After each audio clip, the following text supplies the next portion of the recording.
Hi everyone, great to have you back with me as we contemplate another brilliant guest. Before I launch into my first question, let me tell you how you can support the channel. Go to patreon.com, find me by name, sign up. You get exclusive access to a whole host of goodies. There's question and answers, there's competitions, early access to all my content. The people already there are a brilliant bunch. You can interact with them. Price of a cup of coffee once a month. Sounds like a good deal to me. The link is in the notes below the video, and it's also on my website, neiloliver.com. Okay, time to meet and chat with a splendid fellow, a great Irishman, Ivor Cummins.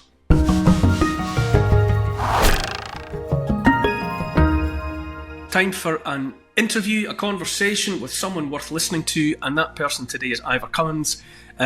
Regulars to the channel will know Ivor. You'll know him from social media. He's a problem solver, born and raised in the corporate world, used to dealing with how to put right the wrongs of the world, and he spends more and more of his attention looking at everything that's going on round about us, which is a full-time job for anyone. Thanks for joining us again, Ivor. Oh, thank you, Neil. Great to be here. The antics around us now, Ivor, I struggle to know where to begin. I mean, just at the sort of micro level, you know, you've got stuff that you'll be aware of, like the fellow arrested and charged, although all charges were dropped, for having had the temerity to post a photograph of himself firing a shotgun in Florida. You know, and this was a British man who here in Britain held a shotgun certificate anyway. What to make of that, we know not. The clip that I've seen online of what purports to be a video from a new Republican movement in Ireland. I don't know if you think that's kosher or whether it's just lads in their mum's spare bedroom. I really don't know. Cambridge University have a team proposing to dim the sun. And then there's the crime against humanity touted against British people as the latest budget. But I could go on and on. Where do you think we are and how do we get out? Yeah, I mean, it's just the madness of the globalist bankers. I mean, that's the way I look at it now. And from my huge worldwide network served me so well during my 10 years in nutrition and health and all the deeper metabolic science. And likewise, since the COVID flu in 2020, I built another huge network and I got into macroeconomics, geopolitics. That all came out of the COVID thing because that awakened a lot of people, including me, and I guess yourself. I mean, a lot of people.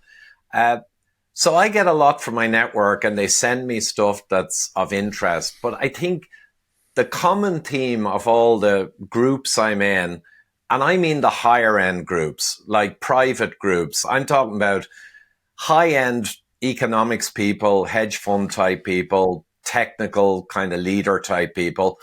The common theme is, yes, we're in the grip of a globalist kind of banking, essentially, cabal that has been working away for many decades, arguably centuries, to simply manage the world as they see fit. And they view the world of ordinary people as simply being too stupid to manage themselves. So in some sense, a lot of them would be quite sociopathic and downright evil, as we well know. But many of them too just genuinely believe it is their place to manage the world and carve it up and look after it. Obviously for their benefit primarily, but some of them are not downright evil. And everything we see, and that's why I sent you that diagram I did last year, it went kind of viral on the root cause diagram of all of what the globalists are doing to us. And we see it every day in everything you mentioned. It just puts everything on one page. And the ordinary person in the street, in fairness to them, and I understand this, they find it very hard to grasp or believe that there is a tiny sub 1% that has the vast majority of the money, ownership of media, and essentially ownership of our puppeticians, and ownership largely of NGOs, which are a massive force in the world now.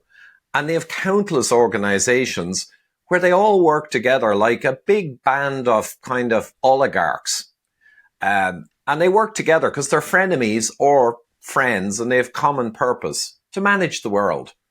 But people find it very hard to believe that, even though it's a fundamental truth, and everything we see around us every day, some of it is organic, some of it is modern technology and society falling apart and it's kind of the age we're in.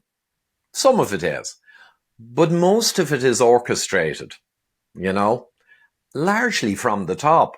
And people find it hard to grasp this because they've been programmed for 50 years. Think, Neil, 50 years ago, 60 years ago, even if you had all the technology then and iPhones and all that crap, you would not pull off a COVID. The people were more cynical, more aware, and they looked up more and they questioned more and they were more engaged in their future. You know what I mean? Do you think so? I ask myself that question all the time. I remind myself all the time that, that we are not the people of the past. That imagining that we're looking out through the same eyes as our grandparents, or imagining that our consciousness has much, if anything at all, in common with the consciousness of our great grandparents, is a terrible mistake.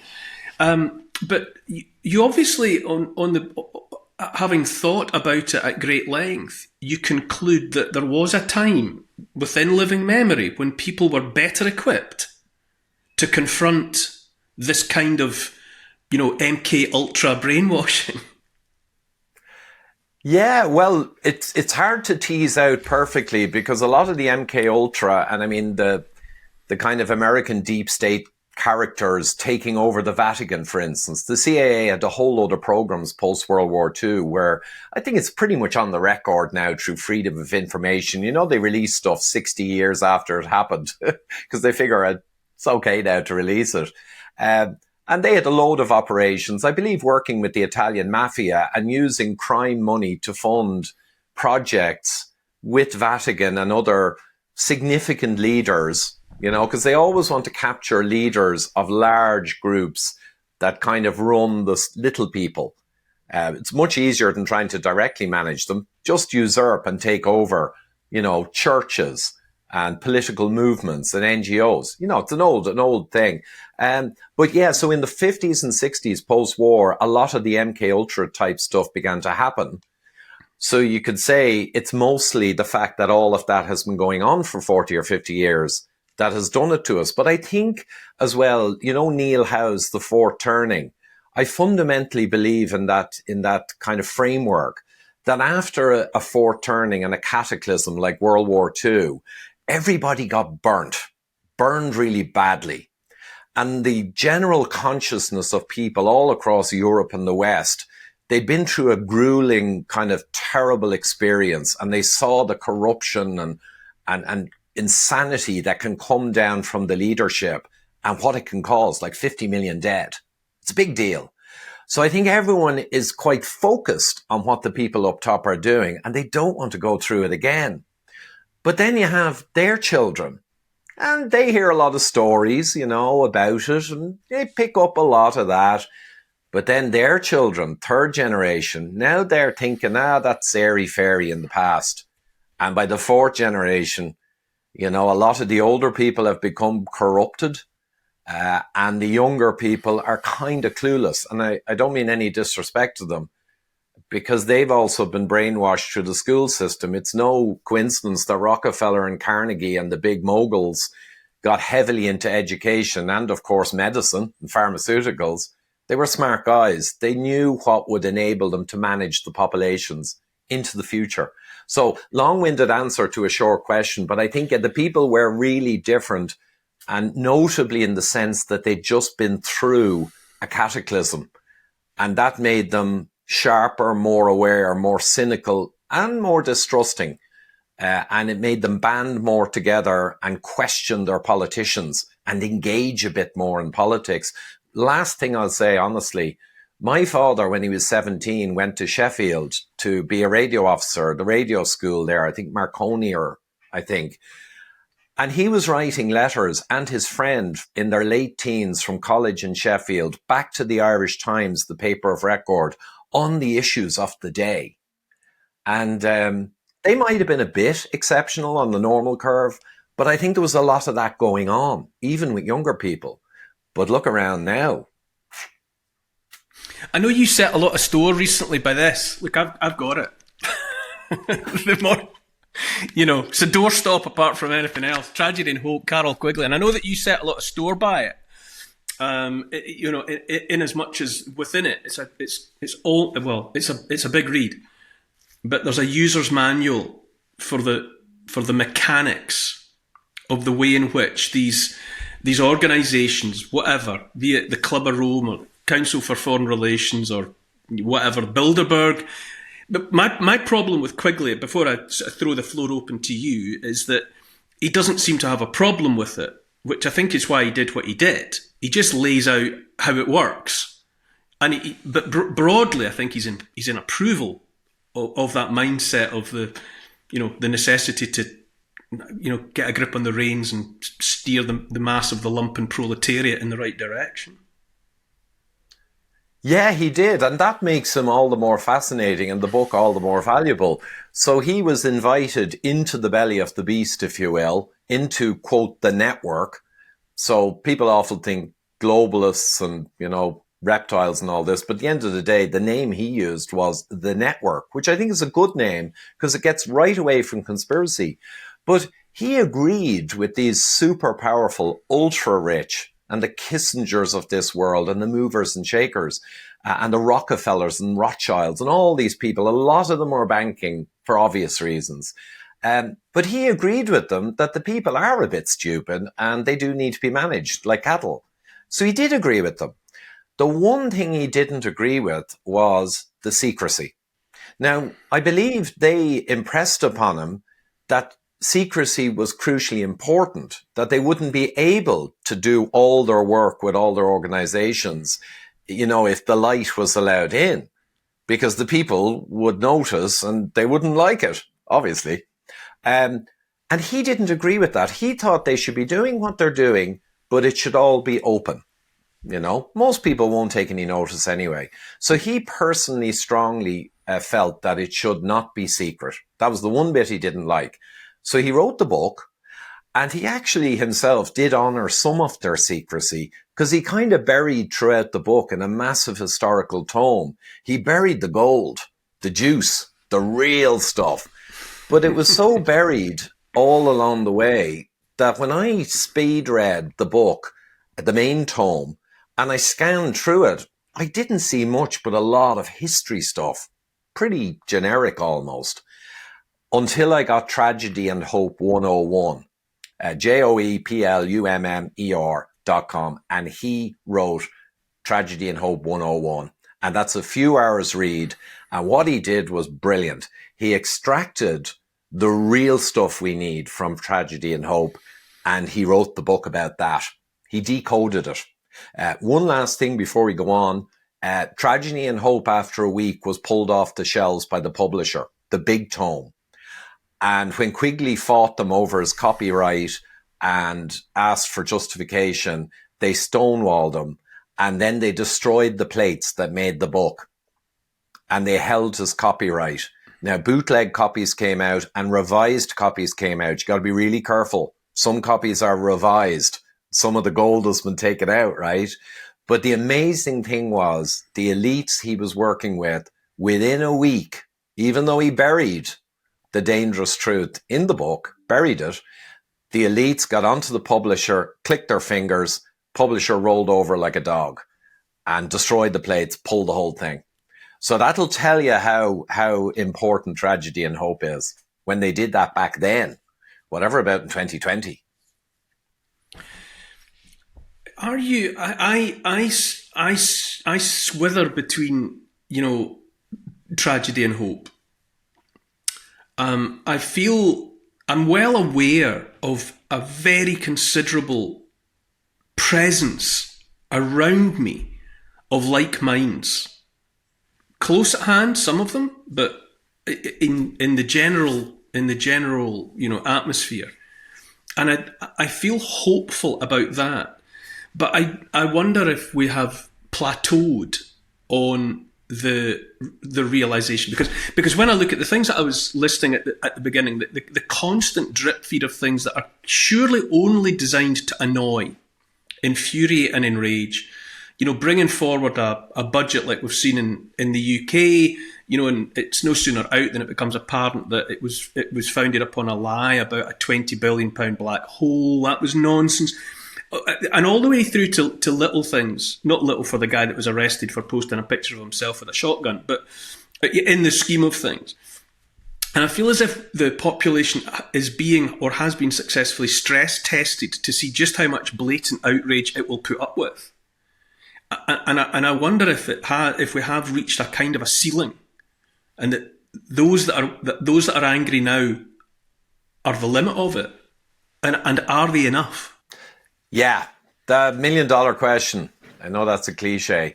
So if you take the shotgun guy, more and more people, very pleasing numbers, I think, are broadly awake that the world is rotten, and it kind of comes from up top and not from your own politicians. So that's great. But the guy with the shotgun is a perfect example. So obvious to us. That's a case of the process is the punishment. So they know it's not illegal. They know it'll fail in court, but they're told from the top to do it anyway because it puts someone through pain, loss of income, and a lot of pain, and it's a chilling effect. So it's the same with the hundreds of arrests a day because people put on Facebook, and the same with the lady who went for 2 years to jail. It's to teach the people the chilling effect. You know, if you start standing up and questioning things, we can hurt you. There's some iron in the glove. So that's a conditioning to turn the population into cowards. But then the other big one, I think you touched on there as well, is sowing division, weakening society by sowing division. And this has been very effective forever. I mean, when Putin rose to power, and I'm not one of these Putin derangement syndrome people, you know, he's a tough guy running 150 million people. He's going to do tough stuff. But look at what the CIA have been doing, right? But anyway, Putin, I saw an Adam Curtis documentary, you know, the British documentary maker. It was very fascinating. Putin had an advisor, and he was a theatre director, actually. So he didn't have a background in political advising and all. But what he used to do is he'd tell the people in Russia one thing, like, we need to go into Chechnya and we need to invade it and they're terrible and they're demons. And then around a week later, he'd tell them the opposite. And he'd say, oh, maybe they're not so bad. Oh, maybe this. He was purposefully throwing the people one way and then throwing them the other. And you'd say, but that's not going to work because the people are going to lose faith in you. No, if you have enough power and you have enough control of media, you can throw the people one way and throw them the other way. And after a while, they'll be going round in circles. So there's a huge amount of that in what they're doing. And it feels like goading. It feels like they're laughing at us. And maybe there is a bit of that. But I think it's the effect I described there. And Hannah Arendt said something like it about the lie and the truth. That if you just keep giving people lies, even if they're ridiculous, I'm paraphrasing here, you know, the result they're aiming for is for people to just get confused about what the truth is. So just keep throwing crap at them and create division, create sects and subgroups. And like the viral clip I sent out, one of the most powerful lines in it was, even people who agree broadly on many of the problems, you'll be completely divided on one or two of them, you know? And we saw that. I had people who were with me like soldiers of destiny on the COVID thing, the lockdowns, all of that stuff. And then as it happened, it was kind of astonishing to me, but one of the big rifts that occurred was October 7th over in the Israel-Gaza thing. And suddenly these stalwarts of COVID fighting against tyranny completely flipped. And if I even discussed that, even with an Israeli reporter, I retweeted an Israeli reporter, Efrat Fenigan, or I'm not sure the name, you probably know her. Efrat Fenixon, yeah. Fenixon. I retweeted her and I says, yeah, maybe more than meets the eye here. She was questioning the response time and whether there was an element of green flag to it. It's just a discussion. But a few of the top COVID people came after me in private messaging and publicly, viciously. And it's just a great example of that. If you throw enough divisive nonsense at a population, they can't or find it very difficult to unite because there'll always be one or two things that they feel strongly on and they differ. It's divide and conquer. Classic. And that's what they're doing. What frustrates me enormously is the extent to which people subscribe to this notion that they are made of their opinions. That if they lose their opinions, that they will lose themselves, which is not true. And it's like whatever academics believe that if they contemplate the orthodoxy that they have absorbed and which they have taught to their students in time is wrong, that if they rethink it, if they allow themselves to rethink it, that they will be unmanned by that. And I just don't understand that they're not aware of the core of themselves that is inviolable. You can accrete opinions, but you can shake them off and take on new opinions. And understand that the orthodoxy to which you gave your life is flawed, without that seeing an end of you. But some people seem to perceive themselves as only their opinions, and that if they shed their opinions, they'll lose a leg. It's how you nurse people past that. Prompted, they will still pick us. They still subscribe to the notion that there are sides. That you have to be, that there's Christians, Muslims, Jews, Buddhists, and whatever, and Mormons, and Seventh Day Adventists or whatever, or that they have to take a national line, or they're going to lose some part of themselves to the extent that they'll be mortally wounded by it. And they're not seeing that the only battle is power against powerless. That tiny them against the mass of us, and everything else is pantomime characters that they that they just try to entertain us with. Yeah, and well, you'll be glad to hear, Neil, that it seems hard to understand, and I agree with you. It's like infuriating. However, it's utterly psychology 101.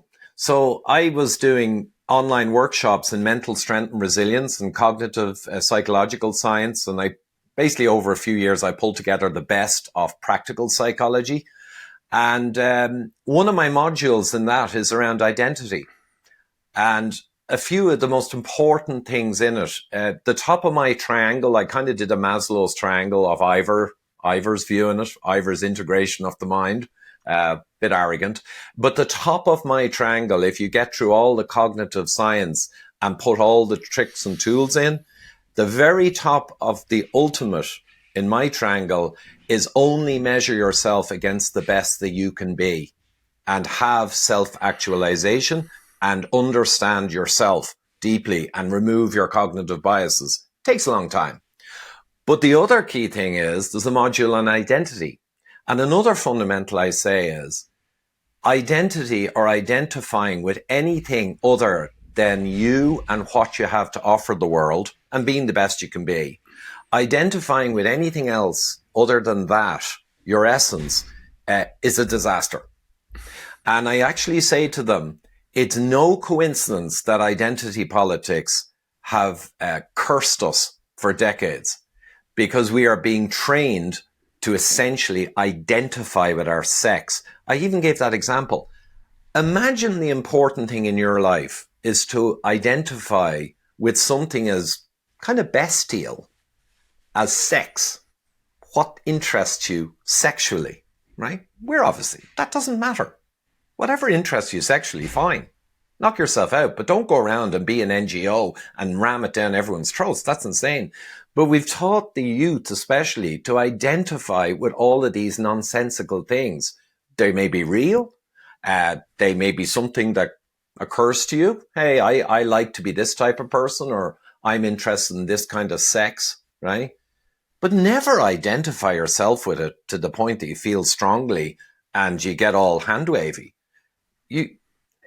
This is a problem with identity, and we are racked with it in adults as well, and college professors. Another example that was given from a great psychologist, I did one of his courses. He said, just think of it. If you are a surgeon and you just identify with your amazing surgical ability, right? you could get, arthritis. You could lose your hands. Something else could happen to you. Doctor But you've Strange, identified with Doctor that, and now Strange it's amongst gone. the Avengers, who loses his ability to Yeah. be a surgeon. Yeah, I mean, exactly. I mean, that's it. So he also gave a true story of someone he was coaching. And it's very sad that the gentleman committed suicide. But he identified with himself so much with his success in the markets and his job that in the big crash in 2007, he ended up committing suicide because he had identified so much with that he could not see himself outside of that. And once that had failed, he committed suicide. So this is not small stuff. People identify to the wrong things. I've always found it fascinating, Neil. I'm not interested in sport. The amount of zeal and passion around football teams. You don't know any of the men on the team. You have nothing to do with them. You don't know them from Adam, only what you see on a box. And yet they become the most important thing to you. It is insane, but it's human psychology, and it goes back evolutionarily to most people worship the leader, the strong man or the strong woman, because it's in their interest to be a bootlicker, because that means they have better chance of surviving. So you either become the wolf or you become the alpha, or you lick the alpha's butt. And all of this identifying with this, that, and the other, a lot of it, or it's virtue signaling, which has been pumped into people for 30 years. Political correctness and virtue signaling in place of real virtue. And that's how they get people to stridently screech about granny dying, even though it's completely absurd. So anyway, all the psychology is there. And the final point on it, sadly, the guys up the top may not be expert psychologists themselves, but they absolutely understand it, and they have fleets of psychologists that they can draw on because they have endless money. And the last example is SAGE, a medical problem, a viral problem, an epidemiological problem, a capacity problem, you could say, but they decided to make half of SAGE psychologists because for them, it was a PSYOP problem that they had to manage. There you go. yeah, I mean, I think that I understand it as the necessity for an external locus of validation. So many people need something apart from themselves to make them feel like themselves, and they thereby turn themselves into mirrors. They're just reflective surfaces. That they need to be reflecting something else rather than just going for something that's internal. But I mean, to move on, Ivor, I know that you have a documentary in progress addressing some of this, don't you? It's concept stage, but I have that instinct from, I don't know, decades of project management. You kind of know deep down whether you're going to pursue something and whether it's deliverable, executable, and whether it will be worthy of the time. So this one, when I read Tragedy and Hope 101, I just had an intuitive moment, a flash. It occurred to me that Dr. Jakob Nordengerd's Rockefeller Controlling the Game is a superb book that covers a century, and it covers a huge amount of why we are where we are and who's doing it to us. But it only covers a very, very important slice.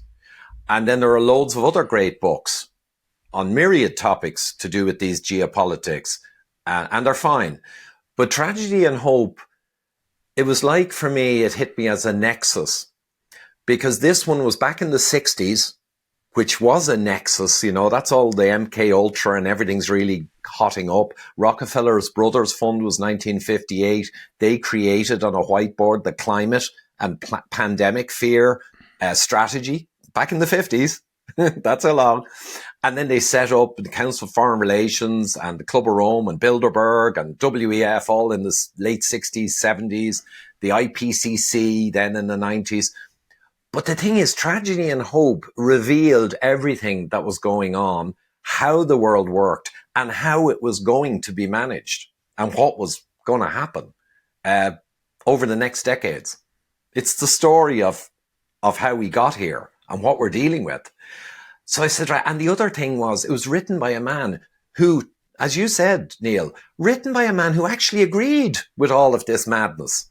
He might not agree with what's going on now, and you say, hey guys, you've gone too far. But he agreed in principle with the elites that they should be managing the world and managing the cattle. And it was banned immediately for good reasons. So I just thought, hold on a minute, could you make a docu-movie based centrally around tragedy and hope, but reaching out into what's happening now and hopefully professionally tying it back to tragedy and hope and reaching back to the past, because it all came from, these societies in the Crown of England back in the 1800s. So a little bit of its provenance, But the other thing, talking to my filmmaker friend, James Patrick, he loves the idea.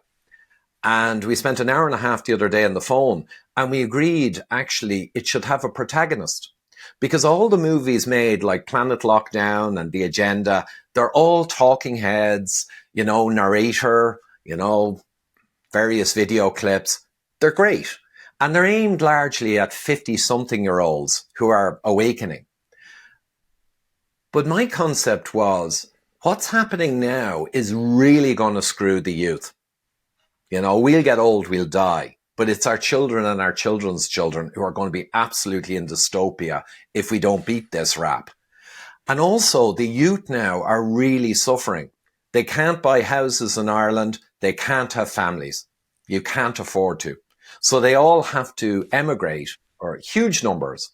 So we're sending out our children. They can't have houses. They can't have families. All based on what the big boys have done, by the way, by design. And the third world is flooding in, as you well know, in the UK and all over the West. So the youth are being particularly destroyed. Their future is being destroyed.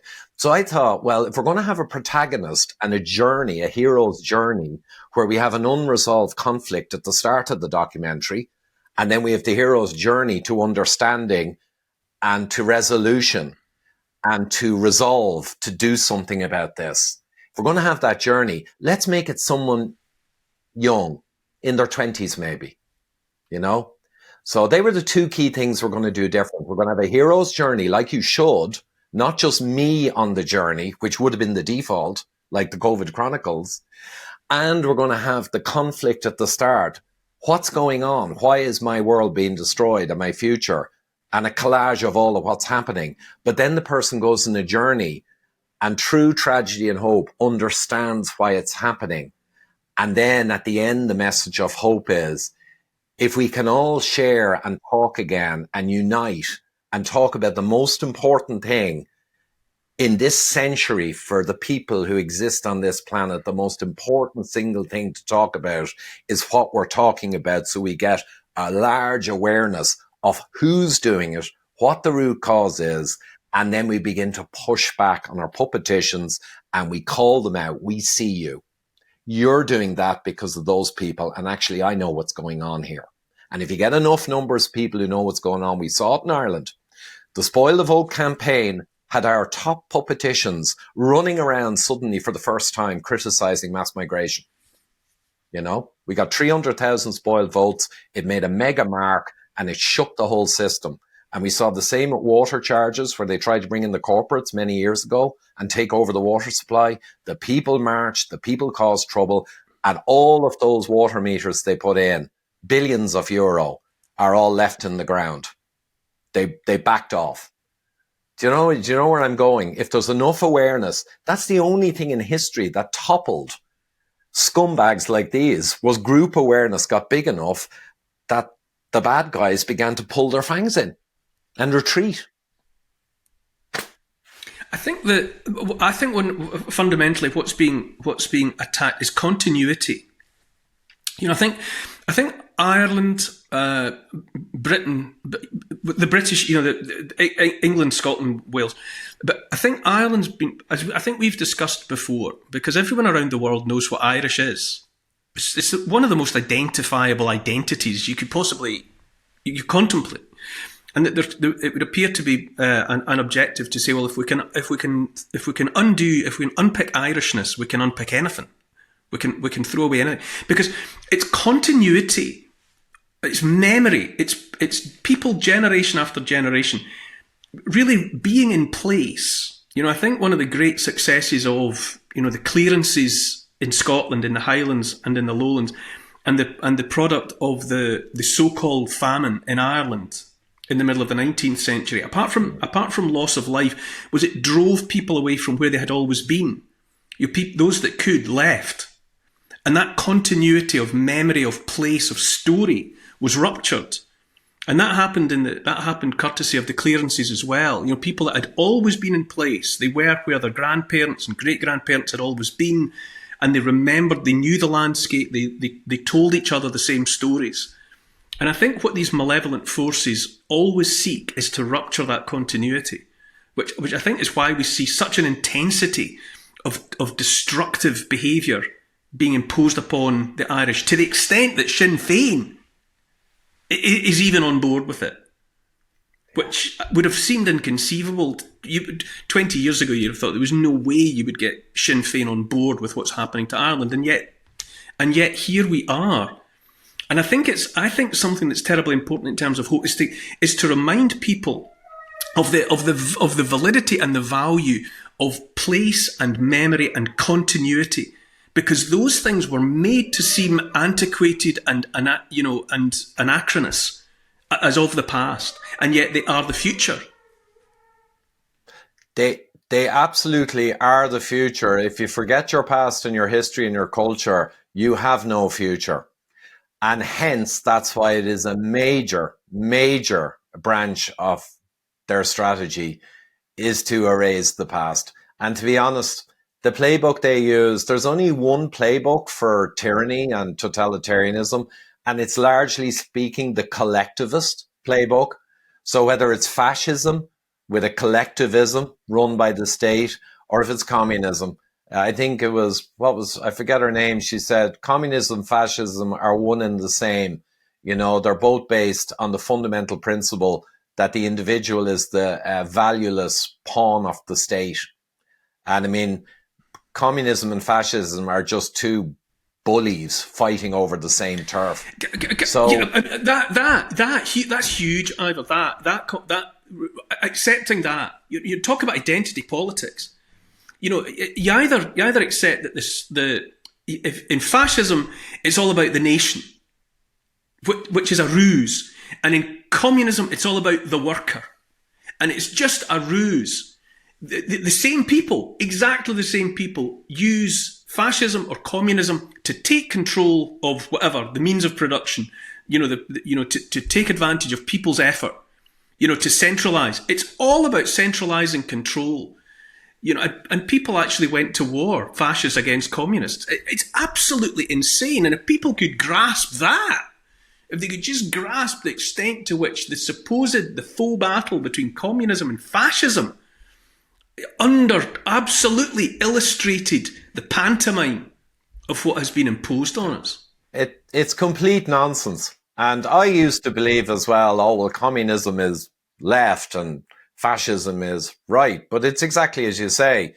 I only realized in the last few years when I actually began to look into this, and like anything, when you look into it honestly and without bias, and you're reasonably smart and you have a great network, you quickly find out, oh my God, everything I was told is a lie. And sadly, yeah, I mean, Alex Craner said at the end of the day, the problem we have is essentially a banking problem, because most of the big boys up the top are, unsurprisingly, the banking money printing types, right? That's just obvious. And it would be them, wouldn't it? But he described something to me I didn't fully realize. He said all the wars, all the proxy wars are always about the financial powers need collateral, because they print money, which impoverishes us all, as well as all the taxes that kill us. We've got inflation, which is a huge tax that no one acknowledges, by printing more and more money. And it's a Ponzi scheme. It always has been. Once you're printing money and you're not on a gold standard, it's a Ponzi. And eventually it has to be great resetted, right? But while the Ponzi's going on, the only way you keep it going is if you get steal collateral, right? Steal people's natural resources. So they need wars to steal real world assets that they can then create more money on the back of as collateral. And that's the center of the whole engine. And once it gets going, and we're towards the end of this cycle, it can't stop. It just keeps running. That's why, what's the name? Trump now is going to invade Venezuela. Where did that come from? Well, they got the richest oil. Just it's because if you hadn't mentioned the financial reset, I was going to come to that at the end of this conversation anyway. So I'm delighted that you've raised it. It seemed I watch the whole Bitcoin adventure at the moment, and I watch, regardless of what set aside what you think about cryptocurrency and digital money, but there's something hugely revealing, surely, in that a few years ago, actually 5 minutes ago, the likes of BlackRock and, whatever, President Trump and everybody like him was dissing and rubbishing and pouring cold water on the very idea of Bitcoin, right? And now there's executive orders going on to make Bitcoin, whatever you mean by Bitcoin, but to make Bitcoin the heart of currency and transaction. Now that swing from 5 minutes ago, they said, no, to now this is going to be at the center of everything financial. Regardless of what you think about Bitcoin, it surely shows that in the financial people, the money power is rattled about something because they are flopping like a landed fish on that subject. Yeah, one of my big networks, Maverick, it's full of bankers and hedge fund guys united during COVID because they all rebelled against the COVID nonsense. But this gets debated all the time in the signal groups. But there's most of them largely agree that the Bitcoin, that Satoshi fella, BS. It came from NSA. It came from the deepies. And, mostly the feeling is it's an on-ramp to programmable digital currency, CBDC. Whatever. It's not about the validity or not, the origin or not, whatever Bitcoin is, who did or didn't create it, whatever.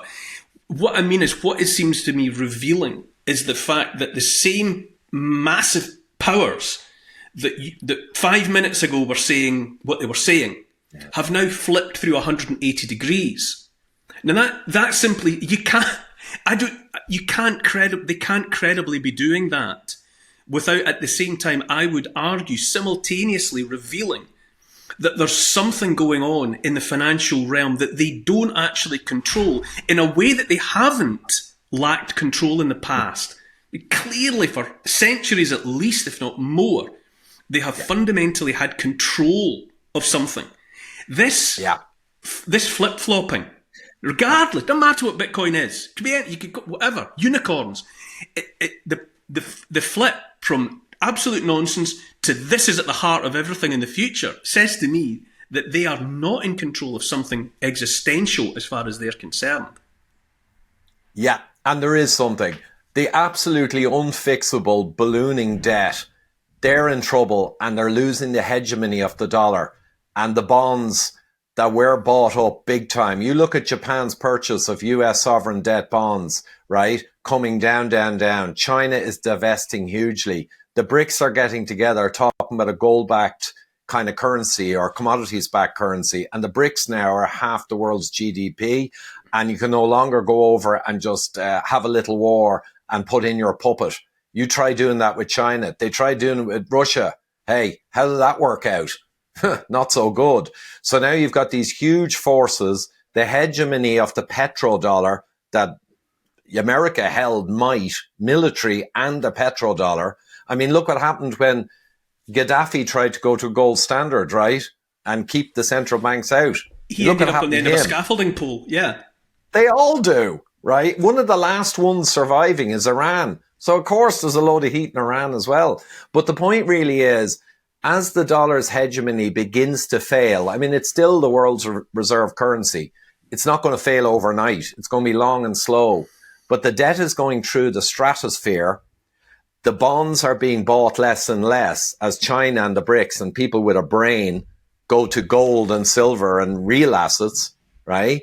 America's in a bind, and it is a bit existential. So that they're taking this ploy to try and make Bitcoin or crypto a new reserve, and then they can use that to try and get bonds supported, their dollar supported with Bitcoin. Now, I don't understand all the ins and outs, but it's hilarious. The Tether stablecoin, that's going to be all about going to this kind of thing, and the crypto will be the standard. Quietly in the last couple of months, they've become the biggest buyer of physical metal gold, bigger than any other single central bank in the world. And those guys are buying like hell. So you can see the whole thing is nuts. I think it's cringe making to watch. You now watch the repositioning of Donald Trump, of Larry Ellison, of BlackRock, of Jamie Dimon, and all those guys. All of them doing it. It makes my skin crawl. It's like watching your dad try to rap in front of your friends or something. It's like, oh God, don't be doing that. That's unbearable. Just don't do it. Well, we had this debate last night on one of my kind of communities, and I got in a bit of trouble because I put out a video yesterday and I made the point that Bitcoin is down 7% since the start of the year. It's actually down. The stock market's up a bit, but that thing, I wouldn't touch it with yours, because God knows when the crash comes in the tech stocks. The techs are holding up the whole market. AI bubble. So, but gold and silver, gold's up around 60-something% in the same year, and silver's up 95%.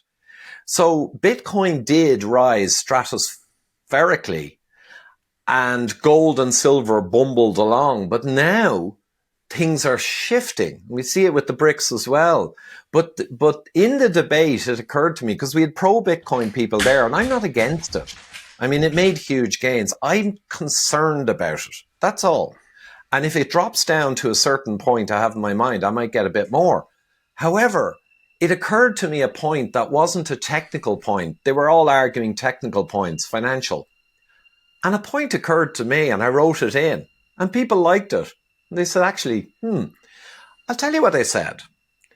When all the bad guys and all their owned media like CNBC and all the financial junk media that speaks on behalf of the globalist bankers, when all of those mouthpieces are telling me to buy Bitcoin, saying Bitcoin's great, and if Bitcoin falls 25%, they kind of excuse it.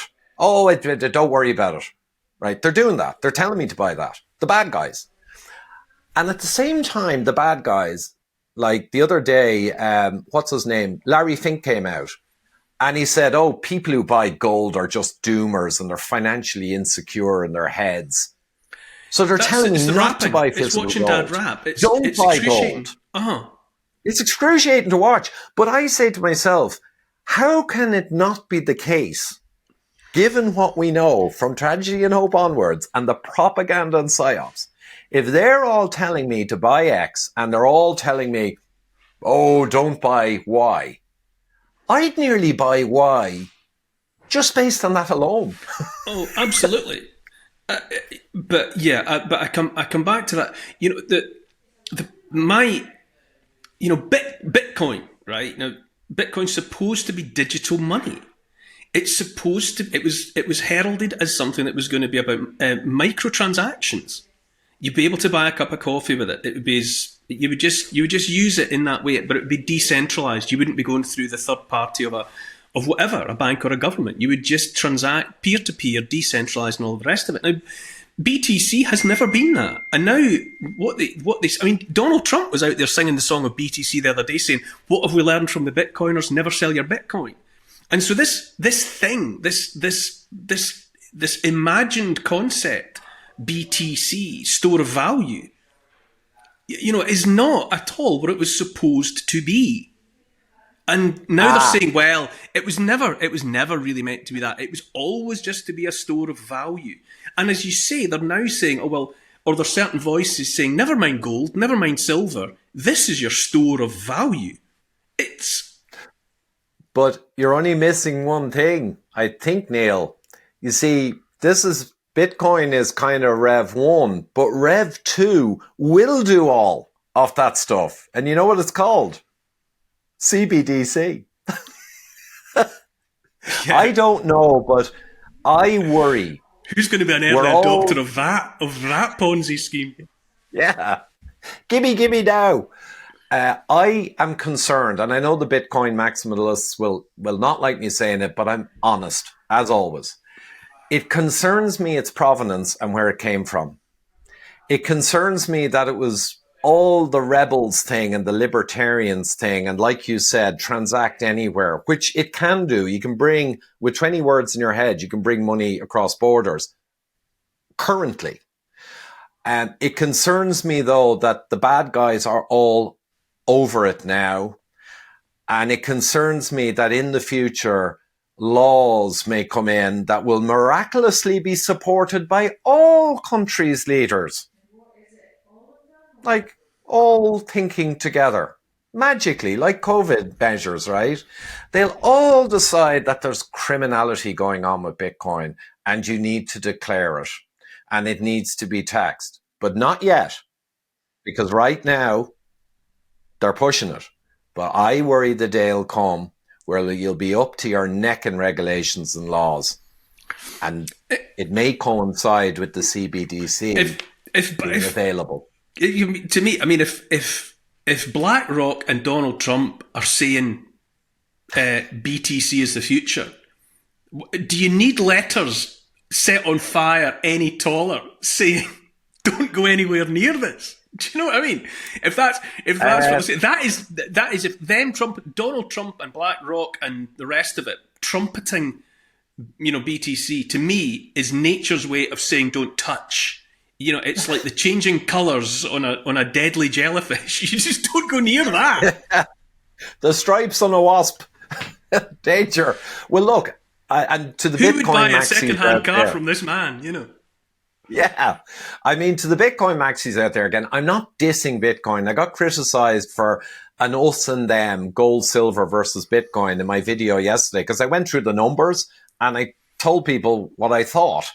But people get very sensitive and think, well, gold and Bitcoin people are very similar. We should be together, not fighting. But what we're talking about here is a concern as to what the bad guys, shall we say, may do. We're not saying Bitcoin isn't amazing technology. We're not saying it won't go up to 300 or 400K in the next few years. It could. I'm fine with that. It's just I'm concerned about it. Because let's just say, Neil, and you have as well, we've been kind of burnt a bit since 2020, right? With what they do. Same people. Yeah. I kind of felt that smarts a bit, a few of the things that happened to me since 2020. So I understand their power and influence. And if they unite, and it's in their interest to regulate the bejesus out of Bitcoin. If they decide to do that, I'm not sure who'll stop them. Because will the sub 1% of ordinary people create a movement to stop them? What, Bitcoin owners? The vast majority of people say, oh, but you guys are weird anyway. Like, you're doomers, aren't you? So how are the Bitcoiners going to unite to stop the machine if it comes after them? They don't have the numbers. I mean, that's my worry. Bitcoiners can go crazy, and they're too small numbers. It's a numbers game. I was going to make my last question a bit different, but just while I have you, do you subscribe? That I listened to the Cambridge professor talking about dimming the sun, which literally chills my blood. But he was saying, okay, it's either this or we cull the human population of planet Earth back to 1 billion. Right. Now, those words came out of an academic's mouth, right? He's laughing about it, really. But with that thought in mind, do you subscribe to the notion that actually there is an intention or not to significantly, massively reduce the human population? Do you subscribe to that or not? The way I answer that always is that a big chunk of the people in the network, they, if you will, the top strata who have done everything we're suffering so far. So they've got reach and influence, in fairness. A big chunk of them, there's a lot of that, and they would like it because it's the ultimate managing of the cattle. So there's a load of them up there, and the Rockefellers were in the, Planned Parenthood, Eugenics Society, Bill Gates' father, big figure, head of IBM. That's probably how Bill Gates got successful. He was picked. They're dripping in eugenics. So the network of the people we're talking about that'll be in the movie, I don't think I get into this bit of it, but they love those ideas. They just do. So how successful they're being or will be in reducing the numbers, they would love to. I think that's enough to say on it. They'd love it. Will they get it? Through what means? Well, war was always favoured. War was often not only to get collateral and to invest in both sides of the war, like the American banks fully were funding the Moustache Man. And they were going to win either way and get loads of collateral. And they took all the gold, by the way, from Germany, and no one knows where it went. So there's all of that. But we also get with wars is you do thin the herd. You do mow the grass. You mow the grass. Get the numbers down a bit. Because remember, the masses are stupid. They can't manage themselves. And they are technically, to these guys, useless eaters. They're using up resources for what? So you can understand their point of view. Yeah, it's great fun. Tragedy and hope, right enough. We'll leave it there. You gotta be light about it. Just one last thing. Constantly I'm advising people, hard as it is to do, I am not going to give them my emotional concern or angst over any of this. I'll fight it, and I'll fight as hard as anyone. But I am not going to hand that to them as have me be in any state of angst. I think it's all to play for. It's all there to be taken. We'll see what happens. But you do need a bit of humour in challenging circumstances. Hence, yeah. Totally. Somebody commented on something I put on social media. In the last 24 hours, you worry too much, Neil. And I replied and said, I'm not worried at all. I've done that. I gave that. I gave them the farm. I'm not worried. I'm fascinated, but I have like you. If you lose your sense of humour now about what is going on, well, then all is lost. But I am not worried. Yeah, same here. And the only residual worry I have, if there's any, is, I have 5 children, and obviously I have a natural concern for what these scumbags are trying to create the world into. But even that, I have to be stoical. I can only do what I can, and there's no point worrying about stuff that you can't affect. I mean, circle of control, circle of concern. You have to focus on what you can affect, and hard as it is, you have to be immune to the stuff that is fate. If it happens, it happens. It's just the way it is. Yeah. Ivor Cummins, it's been a pleasure as always to speak to you, and we'll do this all again soon. Thank you, Neil. Good luck.